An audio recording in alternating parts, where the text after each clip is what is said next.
नमस्कार। एक बात जो मैं देश के संत जनों से कहना चाहूँगी और सभी पब्लिकेशन हाउस के लिए भी मैं ये रिक्वेस्ट करती हूँ कि चैप्टर है जिसको बुद्धि और विवेक से छापने की ज़रूरत है।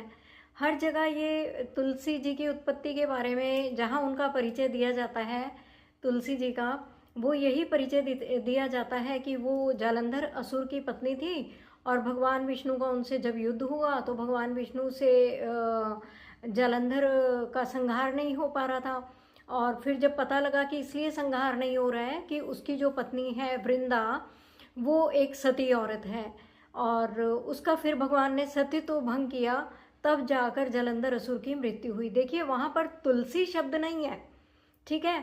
तो ये वृंदा कोई और रही होगी, जालंधर कोई और रहे होंगे, या शास्त्रों में इसको कुछ गलती से ऐड ऑन करने की ज़रूरत रही होगी, जैसे कि हमारे बहुत सारे लिटरेचर के साथ छेड़छाड़ हुई है।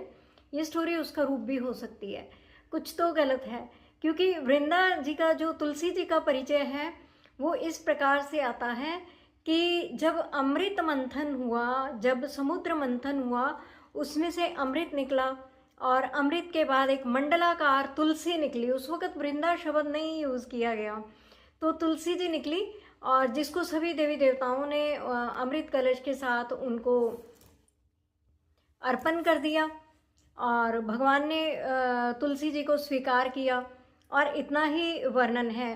तो ये जो हम जालंधर असुर की पत्नी वृंदा के बारे में पढ़ते हैं, ये कोई अन्य काल्पनिक चरित्र भी हो सकता है या कोई और चरित्र भी हो सकता है, लेकिन उसको ध्यान से पढ़ने की ज़रूरत है, क्योंकि उसमें प्रेरणादायक कुछ भी नहीं है।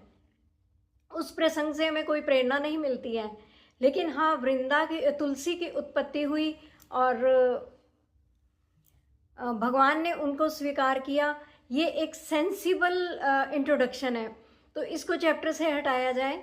और गीता प्रेस गोरखपुर में तो बहुत ही साफ सुथरा वर्णन है कि किस प्रकार से तुलसी जी की उत्पत्ति हुई समुद्र मंथन के समय और उनको अर्पित किया गया, भगवान ने उनको स्वीकार किया, और उसके बाद किस प्रकार से तुलसी का रख रखाव किया जाए, क्या लाभ है, इत्यादि सब बातें बताई गई हैं।